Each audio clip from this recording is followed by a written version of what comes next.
ఒక దేశ అధ్యక్షుడిని ఇంకొక దేశం కిడ్నాప్ చేసి తీసుకెళ్ళడం ఎప్పుడైనా చూసామా? కనీసం విన్నామా? నిన్న నైట్ సినిమాటిక్ స్టైల్లో వెనిజులా అధ్యక్షుడిని అమెరికన్ గవర్నమెంట్ కిడ్నాప్ చేసింది మావా. నాకు ఫ్యూజులు ఎగిరిపోయింది వినంగానే. ఏంద్రా ఇదే, ఏం జరుగుతుందిరా అని. అంటే ఇలా ఎవరైనా చేయొచ్చు అంటే మనకు కూడా వేరే దేశాలతో కొన్ని దేశాలతో శత్రుత్వం ఉంది. మనం కూడా అక్కడికి వెళ్ళి ఎయిర్ స్ట్రైక్ చేసేసి అక్కడ ఉన్న మినిస్టర్స్ని ప్రెసిడెంట్ని ఎత్తుకొచ్చేస్తాం అవుతుందా? అవ్వదు. యూఎన్ దానికి ఒప్పుకోదు. మరి అమెరికా ఎట్లా చేసింది అంటే అమెరికాకి మాత్రం ఇది సొంతం. పెద్దన్న కదా, వాళ్ళు ఏం చేసినా చెల్లిపోద్ది అనే ధైర్యం ఎవరు వాళ్ళతో పెట్టుకోలేరు. ఎనీవే, అమెరికా దీనికోసం కొన్ని కారణాలు చెప్తుంది. అవే నిజమైన కారణాలా, లేదంటే దీని వెనకాల ఏమైనా వాస్తవాలు ఉన్నాయా?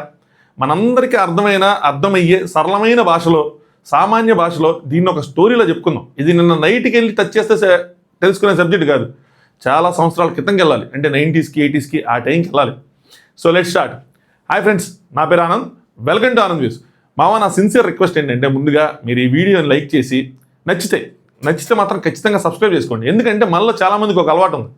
ఆ ఛానల్కి ఉన్న సబ్స్క్రైబర్స్ కౌంట్ని చూసి ఆ ఛానల్లో ఉన్న కాంటెంట్ని జడ్జ్ చేస్తాం. తప్పులేదు, నేను కూడా అలాగే చేస్తాను.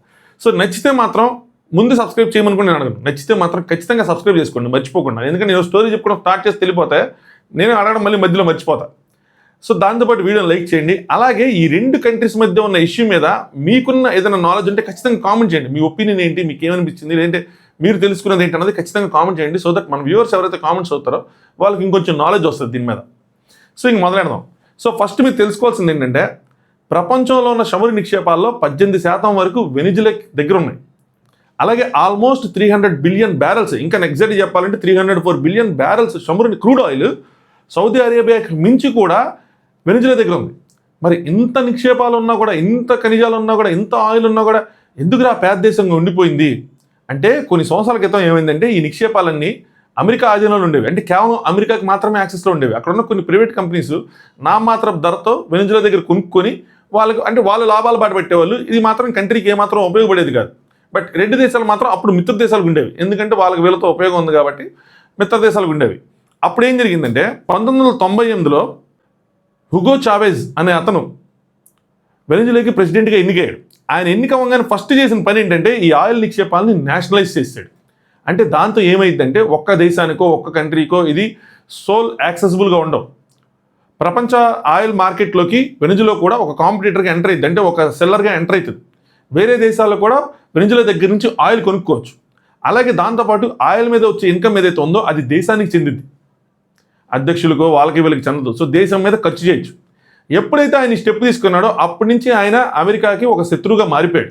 ఆబ్వియస్లీ కదా, అంటే వాళ్ళకి వస్తే డబ్బులు వాళ్ళకి అసలు ఈజీగా వస్తున్నది, అది తీసుకెళ్ళి వేరే వాళ్ళకి అంటే తక్కువ ధరలో వస్తున్నది తీసుకుని వేరే వాళ్ళకి అమ్ముకుంటా ఉండి వాళ్ళు గ్రో అవుతూ ఉంటే వీళ్ళకి ఒకటి తగ్గిపోయింది, నెక్స్ట్ వాళ్ళు గ్రో అవుతూ ఉన్నారు, కడుపు మండిపోద్ది కదా పెద్దన్న. సో వాళ్ళకి మండింది. అలా అని చెప్పి అదొక్కటే ఇష్యూ అయిందా, దానివల్ల ఎంత జరిగిందంటే కాదు. దాని తర్వాత ఆ చవేజ్ అని ఆయన చేసుకుంటే కొన్ని పనులతో అమెరికాకి కాల్తానే ఉంది. ఏం చేశారంటే, అప్పుడు అమెరికాకి క్యూబాకి ఒక ఇష్యూ ఉంటే ఆయన క్యూబాకి సపోర్ట్ చేశాడు. అది కాక 2000 సంవత్సరంలో ఇరాక్ ప్రెసిడెంట్ సద్దాం హుసేన్, చాలామంది గుర్తుండే ఉంటాడు, సద్దాం హుసేన్తో ఆయన సమావేశం అయ్యాడు. ఇలా అమెరికాకి ఎగైనెస్ట్గా ఉన్న కంట్రీస్ అన్నింటితో ఆయన సమావేశం అవుతూ ఉండేవాడు, అమెరికాకి కాల్తా ఉండేది. మరి ఇంత కాల్తా ఉంటే అమెరికా ఊరుకుంటారా? ఊరుకోదు కదా. సో అమెరికా ఏం చేసిందంటే రంగంలో దిగి కొన్ని తిరుగుబాటు చర్యలు ప్రారంభించింది. అంటే ఇంటర్నల్ వార్స్ అని రచ్చగొట్టింది. ఇది అమెరికా జనరల్గా వాడి స్ట్రాటజీ అనమాట. అక్కడ ఆ గవర్నమెంట్కి వ్యతిరేకంగా ఎవరైతే ఉంటారో వాళ్ళకి ఆయుధాలు ఇవ్వటం కానీ, రిసోర్సెస్ని ఇవ్వటం కానీ, లేదంటే డబ్బులు ఇవ్వటం కానీ ఇచ్చి వాళ్ళ మీద వ్యతిరేకంగా పోరాడేలా చేస్తుంది. Internal wars, internal conflicts create చేసి రాజకీయ అస్థిరత్వం అన్నది రచ్చగొడతా ఉంటుంది. ముందు మీరు తాలిబన్స్ అవి కూడా వింటే మీకు ఇంకా ఈజీగా కనెక్ట్ అయిపోతారు మీరు దీనికి. సో దాని తర్వాత ఇంకా యూఎస్ఏ వాళ్ళు ఆయనకు వ్యతిరేకంగా ఆపరేషన్ చేస్తున్నారు. బట్ హ్యూగో చావెజ్ చాలా తెలివైన, ఆయన అన్ని ఆపరేషన్స్ని కొంచెం సమర్థవంతంగా ఎదుర్కొంటే తిప్పికొడతా ఉన్నాడు అనమాట. ఇప్పుడు మళ్ళీ ఏమైందంటే, అమెరికాలో ఒక స్టేట్లో చిన్న తుఫాన్ వచ్చి అక్కడ ఉన్న ప్రజలు కొంచెం మొత్తం అంతా కోల్పోతే వాళ్ళకి వెనిజులా బాసటగా నిలిచింది. సో వాళ్ళకి డబ్బులు ఇవ్వటం కానీ, లేదంటే వస్తువులు ఇవ్వటం కానీ ఇచ్చి మళ్ళీ కొంచెం మిత్రత్వం అనేది ఏర్పడింది. అలాగే మిడ్ రేంజ్ కంపెనీస్ ఏవైతే ఉన్న యూఎస్లో వాటికి కూడా తక్కువ ధరకు ఆయిల్ సరఫరా చేసింది వెనిజులా. సో మళ్ళీ మిత్రులుగా మారారు ఈ దేశాలు రెండు. కాన్ఫ్లిక్ట్ సమస్య పోయినాయి అనుకున్న టైంలో ఏం జరిగిందంటే, 2008లో బొలేవియాది ఒక ఇష్యూ జరుగుతుంది. అప్పుడు వాళ్ళు అమెరికాకి బొలేవియాకి ఇష్యూ జరుగుతున్నప్పుడు ఈయన ఏం చేశాడంటే బొలేవియాకి సపోర్ట్ చేశాడు. ఎప్పుడైతే ఆయన సపోర్ట్ చేస్తాడో మళ్ళీ అమెరికాకి కంప్లీట్ శత్రువుగా మారిపోయాడు. సో ఇలాగా రెండు దేశాల మధ్యలో ఉన్న మిత్రత్వం చవేజ్ ప్రెసిడెంట్ అయిన తర్వాత అది రెండు దేశాల మధ్య శత్రుత్వంగా మారిపోయింది. తర్వాత ఏమైందంటే చవేజ్ క్యాన్సర్ వచ్చి 2013 సంవత్సరంలో ఆయన మరణించాడు. ఆయన చనిపోయిన తర్వాత అదే పార్టీకి చెందిన నికోలస్ మదూరో ప్రెసిడెంట్కి అదే పార్టీకి చెందిన ఆయన ఎన్నికయ్యాడు. ఆయన ఇప్పుడు ప్రెసిడెంట్ కూడా, నిన్న కిడ్నాప్ అయింది కూడా ఆయనే, నికోలస్ మదూరో. ఈయన ఏంటంటే ఆ చవేజ్కి మించి అమెరికాకి వ్యతిరేకమైన విధానాలను అమలు చేశాడు ఈయన. అమెరికాలో అప్పుడు అంటే అమెరికా కంపెనీస్ ఏవైతే అప్పటి వరకు వెనిజులా ఉన్నాయో వాటిని కూడా ఈయన తరిమి కొట్టేశాడు. అలాగే డాలర్తో అసలు మేము వ్యాపారం చేయం అంటే జనరల్గా ఈ ఆయిల్ బిజినెస్ ఇవన్నీ డాలర్కే జరుగుతుంది. బ్యారెల్ ఆయిల్ ధర ఇన్ని డాలర్స్ ఉంది, ఇన్ని డాలర్స్ ఉందని చెప్పుకుని ఉంటారు మీరు ఏంటో ఉంటే. సో అసలు మేము డాలర్తో వ్యాపారం చేయము అని చెప్పి, అంటే దానివల్ల ఏమైందంటే అమెరికాకి డాలర్ వాల్యూ అనేది పెరుగుతూ ఉంటుంది. సో దీంతో అమెరికా ఏంటంటే ఇంక ఈయన మీద కూడా కక్ష సాధింపు చర్యలకు దిగింది. ఆబ్వియస్లీ వాళ్ళకి దెబ్బ కొడతా ఉంటే ఎవరు ఊరుకుంటారు. 2014లో వీళ్ళు ఏం చేశారంటే దేశంలో తిరుగుబాటు వచ్చేలా చేశారు.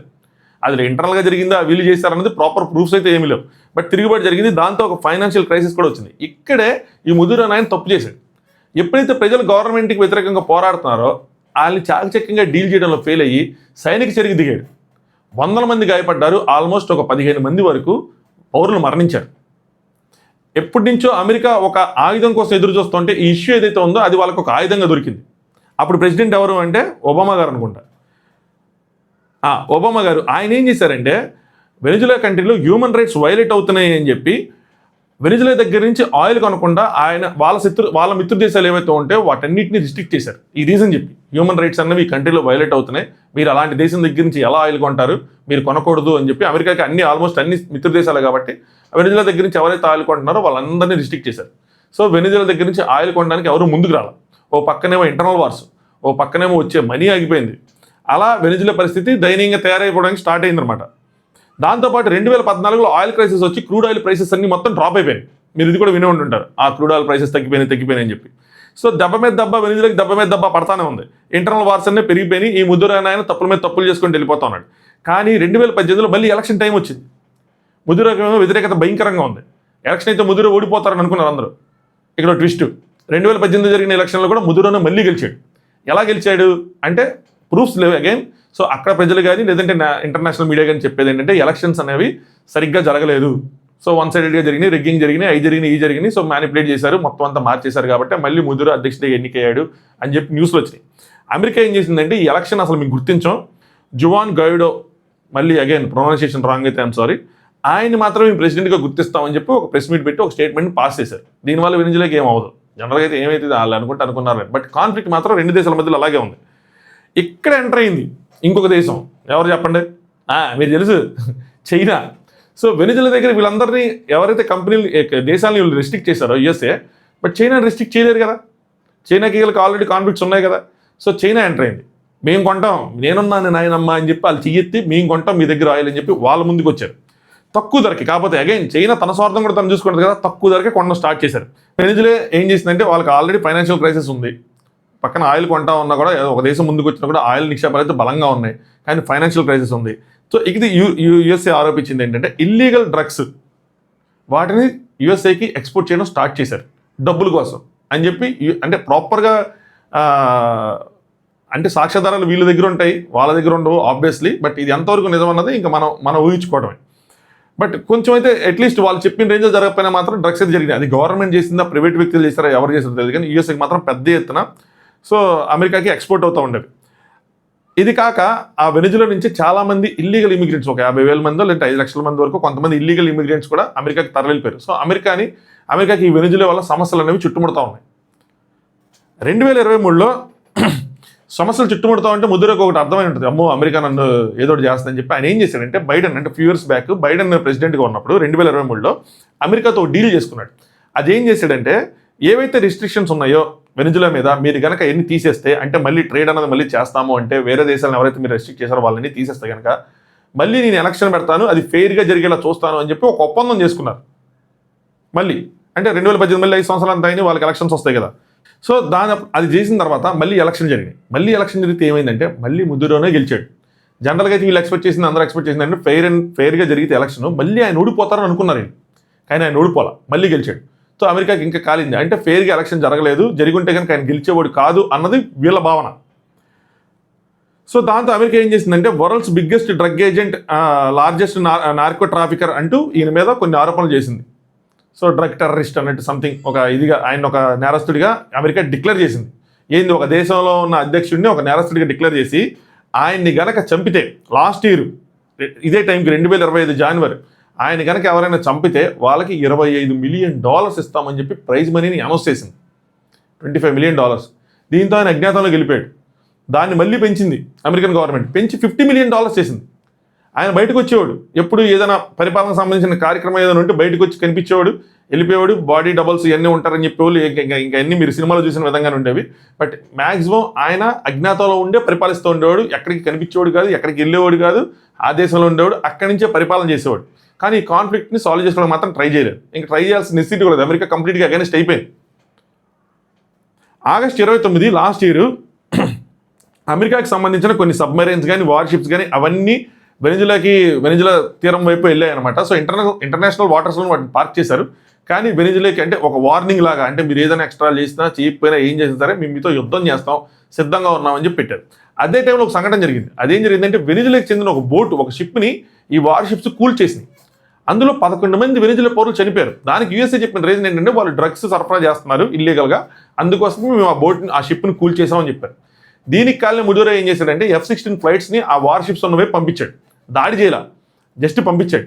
జస్ట్ పంపించినందుకే అమెరికా పెద్ద వార్నింగ్ ఇచ్చింది, ఇంకొకసారి కనుక ఇది రిపీట్ అయితే మాత్రం ఖచ్చితంగా మేము మీతో యుద్ధం చేస్తాం, మీరు ఇంకా బూడిదైపోతారు అన్న విధంగా పెద్ద వార్నింగ్ ఇచ్చింది. అసలుకే ట్రంప్ మామ అప్పుడు ఎందుకు సైలెంట్గా ఉన్నాడు, ట్రంప్ మామకి ఏదైనా నోబెల్ ప్రైజ్ వస్తుందని చెప్పి ట్రంప్ తాతే ఆయన కొంచెం సైలెంట్గా ఉంటుంటాడు. పాప నోబెల్ ప్రైజ్ మాత్రం నోబెల్ ఫర్ పీస్ అంటే ఎక్కడ యుద్ధం జరిగింది నేను ఆపేస్తాను అని వెళ్తా ఉంటాడు, కానీ ఇక్కడ మాత్రం యుద్ధానికి వెళ్ళాడు. ఎన్ని ఎవరి స్వార్థాలకు వాళ్ళకు ఉంటాయి, సర్లేండి. సో ఇదంతా జరుగుతుంది. ఇప్పుడు మళ్ళీ కొన్ని నెలల తర్వాత ఏం జరిగిందిరా అంటే నిన్న నైట్, ఇప్పుడు వరకు మీకు అర్థమైంది కదా బ్యాక్గ్రౌండ్ స్టోరీ ఇదబ్బా. ఒక ప్రెసిడెంట్ చనిపోయాడు క్యాన్సర్ వల్ల, ఇంకో ప్రెసిడెంట్ వచ్చాడు, ఆయిల్ నిక్షేపాలు, అమెరికాకి వాటికి మధ్యలో ఉన్న కాన్ఫ్లిక్ట్స్, ఇదంతా బ్యాక్గ్రౌండ్ స్టోరీ. ఇప్పుడు లేటెస్ట్ అంటే ఇప్పుడు నిన్న నైట్ నుంచి జరిగింది ఏంటంటే యూఎస్ఏ మిలిటరీ ఏం చేసిందంటే వెనిజులా మీద ఎయిర్ స్ట్రైక్ చేసింది. సో ఆయన కోసం వీళ్ళు ఎతుకుతున్నారు ఎప్పటి నుంచో. మొత్తానికి కరెక్ట్గా దొరికాడు, ఎక్కడున్నారో ఆయన దొరికాడు, ముద్దురో ఎక్కడున్నారో దొరికారు, వీళ్ళకి కరెక్ట్ లొకేషన్ తెలిసింది. తెలియగానే ఇంతకుముందు వీళ్ళు ఎలా అయితే లాడెన్ లొకేషన్ దొరికినప్పుడు పాకిస్తాన్ వెళ్ళి అక్కడ ఎలా ఆయన చంపేశారో ఇప్పుడు కూడా అదే. కానీ ఈసారి చంపల. ఏం చేశారంటే ఎయిర్ స్ట్రైక్ చేసి ఎక్కడున్న లొకేషన్ కనిపెట్టి అక్కడికి వెళ్ళి ఆయన భార్యని ఇద్దరిని కిడ్నాప్ చేశారు, ఎత్తుకొచ్చారు. సో నికోలస్ ముదోరైన అతని భార్యని కిడ్నాప్ చేసి అక్కడి నుంచి ఆయన్ని న్యూయార్క్ తీసుకెళ్లారు. ఆయనకి సంబంధించిన ఫోటోలు, అంటే ఇది ఎంతవరకు నిజమే ఎవరికి తెలియదు, బట్ డొనాల్డ్ ట్రంప్ గారు, అదే మన ట్రంప్ తాత ప్రెస్ మీట్ పెట్టి దీన్ని అనౌన్స్ చేసి ఆ ఫోటోలన్నీ రిలీజ్ చేసి మొత్తం అందరికీ చూపించారు సాక్ష్యాధారాలు. యూఎస్ఏ దీనికోసం చెప్తున్న కారణాలు ఏంటంటే డ్రగ్ ట్రాఫికింగ్. సో ఈ దేశం నుంచి ఈ ప్రెసిడెంట్ ఎంకరేజ్ చేసే డ్రగ్స్ సరఫరా చేస్తా ఉన్నాడు, అలాగే మా భద్రతకు ముప్పు వాటిల్లుతుంది దీనివల్ల, అందుకోసం చెప్పి మేము ఆయన ఇచ్చేసామని చెప్పి చెప్తున్నారు. ఇది బయటికి చెప్పిన రీజన్ డ్రగ్స్. నిజంగా డ్రగ్స్ రీజన్ అయితే అయి ఉండొచ్చు, నిజంగా డ్రగ్స్ వీళ్ళు సరఫరా చేస్తూ ఉండొచ్చు, అది యూఎస్ఏకి ప్రాబ్లంగా అవుతూ ఉండొచ్చు. రెండోది ఏంటంటే మనకు కనిపించిన లేయర్ ఏదైతే ఉందో ఆయిల్. సో ఆయిల్ నిక్షేపాలు వాళ్ళ దగ్గర ఎక్కువ ఉన్నాయి, అది ప్రపంచంకి అండ్ వెళ్ళే కన్నా వాళ్ళు యూజ్ చేసుకుంటే వాళ్ళకి ఇంకా బెనిఫిట్ చాలా ఎక్కువ ఉంటుంది. ఇంకోటి ఏంటంటే జియో పాలిటిక్స్, అలాగే వాళ్ళ దగ్గరగా ఉండటం, కొంచెం అక్కడి నుంచి ఒక న్యూక్ కొడితే కనుక, అంటే ఆ దేశం కనుక చైనా లాంటి దేశాలతో బాగా కలిసిపోయి క్లోజ్ అయిపోతే కనుక అది వీళ్ళ భద్రతకు ముప్పే. అక్కడి నుంచి ఒక న్యూక్ కొడితే ఇక్కడ డుబుక్ సిచ్యువేషన్స్ ఉన్నాయి అలాగా. సో ఇదంతా చెప్పారు. అలా ఇది ఇక్కడతో కాదు, ఇంకో విషయం కూడా చెప్పారు. అదేంటంటే ఈయన వెనిజులా ప్రజలకు డెమోక్రసీ ఇవ్వాలి అని చెప్పి ఒక ఉద్దేశం. ఎప్పుడైతే ఇలాంటి మాటలు మాట్లాడతారో అంటే అక్కడ ప్రజలు సఫర్ అవుతున్నారు, దానికోసం ఇది చేస్తున్నాం, లేదంటే మా భద్రతకు ముప్పు ఉంది అని మాట్లాడతారో, మనం ప్రీవియస్గా జరిగిన ఇంకొన్ని ఇన్సిడెంట్స్తో కనెక్ట్ అవుతాం. అవేంట్రా అంటే Iraq issue, Libya issue. Iraq issue ఏంటంటే అప్పట్లో ఇరాక్కి అమెరికా కూడా పడేది కదా, అప్పుడు ఇరాక్ దగ్గర వెపన్స్ ఆఫ్ మాస్ డిస్ట్రక్షన్, అంటే ఒకేసారి 100 మందిని లేపేసే వెపన్స్ వీళ్ళ దగ్గర ఉన్నాయి, ఇది ప్రతి కంట్రీకి ముప్పు అని చెప్పి యూఎస్ఏ వాళ్ళ మీద అటాక్ చేసింది. అటాక్ చేసి ఏం చేశారంటే అక్కడున్న సద్దాం హుసేన్ని చంపేసి దేశంలో ఒక స్థిరత్వం తీసుకొస్తాం, మేము కొద్ది రోజులు రూల్ చేస్తాం, దాని తర్వాత మీకు స్థిరత్వం ఇస్తాం, అది ఇది అని చెప్పి మాటలు చెప్పారు. ఆ వెపన్స్ ఆఫ్ మాస్ డిస్ట్రక్షన్ అనేది ఎప్పటికీ దొరకలా, అలాంటివి ఏమీ లేవు. ఆయన చంపేయాలనుకున్నారు, ఎందుకంటే ఆయన అమెరికాకి అగనెస్ట్గా ఉన్నాడు, సో ఆయన చంపేశారు. పోనీ ఆ దేశానికి ఏదైనా దీనివల్ల మంచి జరిగిందా అంటే లక్షల మంది సివిలియన్స్ చనిపోయారు, మిడిల్ ఈస్ట్ మొత్తం అల్లకల్లోలం అయిపోయింది. ఒక మాకేదో ముప్పు ఉంది అని చెప్పి ఒక నేరేటివ్ని క్రియేట్ చేసి రిజైమ్ చేంజ్ చేస్తా అంటే ఉన్న ప్రెసిడెంట్ చేంజ్ చేసి వేరే ప్రెసిడెంట్ని ఎవరైనా లేదంటే డెమోక్రసీని తీసుకొస్తే మొత్తం మారిపోయింది అని అనుకున్నారు అని చెప్పారు, కానీ ఏమీ జరగల. సఫర్ అయింది ఎవరు? ప్రజలు. దీని తర్వాత లిబియా 2011లో జరిగింది కూడా అదే. అప్పుడేం చేశారు? గడాఫీని చంపేశారు. గడాఫీ ప్రజలను చంపేస్తున్నాడు అన్యాయంగా, అక్కడ కూడా హ్యూమన్ రైట్స్ వైలేట్ అవుతున్నాయి, అది ఇది అని చెప్పి గడాఫీ మీదకి వెళ్ళి గడాఫీని చంపేశారు. కానీ దాని తర్వాత ఏం జరిగిందంటే ఒక స్టేబుల్ గవర్నమెంట్ లేదు అక్కడ, ఇప్పటికీ అక్కడ ప్రజలు సఫర్ అవుతూ ఉన్నారు. డిక్టేటర్లు వెళ్ళిపోతే ప్రజాస్వామ్యం వచ్చేస్తే మొత్తం మారిపోయిద్ది అనుకుంటే మారదు అనడానికి ఈ కంట్రీ ఒక నిదర్శనం.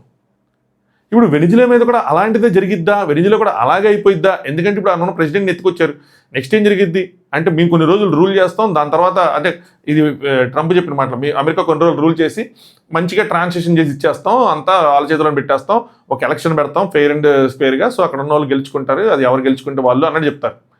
కానీ అధికారం పేరుకి ఒకళ్ళది ఉంటుంది కానీ వీళ్ళదే ఉంటుంది.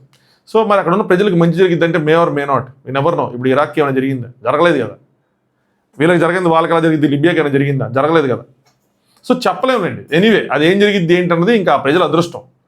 మంచిగా ట్రాన్స్ఫర్ అయితే కనుక ఓకే, ఎందుకంటే వాళ్ళు కంప్లీట్ ఫైనాన్షియల్ క్రైసిస్లో ఉన్నారు. మీరు చాలా వీడియోస్ కూడా చూస్తుంటారు, నోట్లు గాల్లో ఎగరేస్తాయి, ఎన్నో నోట్లు ఉన్నా కూడా వాళ్ళ కరెన్సీకి జీరో వాల్యూ. అవన్నీ మారి నిజంగా ఒక స్థిరత్వం వచ్చి అక్కడ ఉన్న ప్రజలకు బాగానే ఉంటే okay, but better than Libya అని అనిపించింది నాకు. ఎందుకంటే చాలామంది సివిలియన్స్ ఇలా చనిపోయారు. అంటే ఇప్పుడు కూడా చేయి దాటిపోతే మళ్ళీ అక్కడ ఉన్న ప్రజలు తిరుగుబాటు చేస్తే ఏం చెప్పలేం. సో ముడూరోకు మద్దతుగా ఒకళ్ళు, అపోజిషన్ పార్టీలో ఒక లేడీ ఉన్నారు, పేరు మర్చిపోయి నేను, వాళ్ళకి మద్దతుగా ఒకళ్ళు, ఆ రెండు గ్రూప్స్కి అయిపోయి మళ్ళీ కొట్టుకొని మిలిటెంట్స్ అందరూ ఏర్పడి మళ్ళీ ఏదో గ్రూపులుగా జరిగిపోయి మళ్ళీ స్ట్రైకులు జరిగితే అది వేరే విషయం. ఇంకా మొత్తం అలకొల్లోలమే, ఇంకా ప్రజలు చచ్చిపోతారు. అలా కాకుండా సింపుల్గా ట్రాన్సిషన్ జరిగితే మాత్రం వెనిజులాకి ఒక మంచి జరిగిద్ది. అగైన్ ఆ క్రూడ్ ఆయిల్ నిక్షేపాల మీద లేదంటే వేరే ఖనిజాల మీద ఆబ్వియస్లీ అమెరికా వాళ్ళదే ఉంటుంది. సరే, ఇంతకీ అసలు ఇలా చేయొచ్చా ఎవరైనా అంటే చేయడానికి లేదు. దానికి యుఎన్ అనుమతి ఉండాలి. యుఎన్ కౌన్సిల్, సెక్యూరిటీ కౌన్సిల్ ఒకటి ఉంటుంది, దాని అప్రూవల్ ఉండాలి. అలా చేయకపోతే దాన్ని ఏమంటారంట అంటే యుఎన్ చార్టర్ వైలేషన్ అంటారంట. దీనివల్ల ఏదైనా జరిగిద్దంటే అమెరికాకు బొచ్చు కూడా ఉండదు. చేయలేరు ఎవరు ఏమి. ఇప్పుడు రష్యా కానీ లేదంటే చైనా కానీ వెనిజులాకి సపోర్ట్గా నుంచొని ఏదైనా చేయాలన్నా కూడా చేయలేరు. దాంతో వరల్డ్ వార్ స్టార్ట్ అయింది తప్పితే, ఎందుకంటే యూఎస్ఏ చాలా పక్కగా ప్లాన్ చేసి చెప్తుంది. ఏదైనా సింపుల్గా వెళ్ళి చేయదు. మా మీద ఇలా చేశారు, ఇలా చేశారు, ఇలా చేశారు, అందుకోసం మేము ప్రతిచర్యకు దిగాము అన్న విధంగా పెడుతుంది. దానికోసం కొన్ని సంవత్సరాల ప్లానింగ్ జరుగుతూ ఉంటుంది. ఆ ప్లానింగు, ప్లాటింగు, దానికి సంబంధించిన సాక్ష్యాధారాలు క్రియేట్ చేయడం, లేదంటే నిజంగా జరిగితే వాటిని సేకరించడం, అన్నీ చేసిన తర్వాత ఒక యాక్షన్ ప్లాన్ అమలు చేస్తుంది.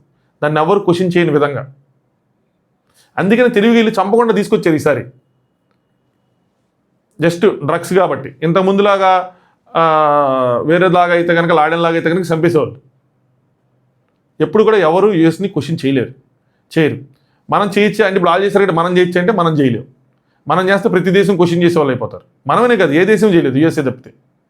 మనం వెళ్ళి ఇప్పుడు వేరే కంట్రీలో మనల్ని హిందువులను చంపేస్తున్నారనో లేదంటే అక్కడ మనకి అన్యాయం జరుగుతున్న ఆ ప్రెసిడెంట్ ఎత్తుకొచ్చేస్తామంటే అవ్వదు.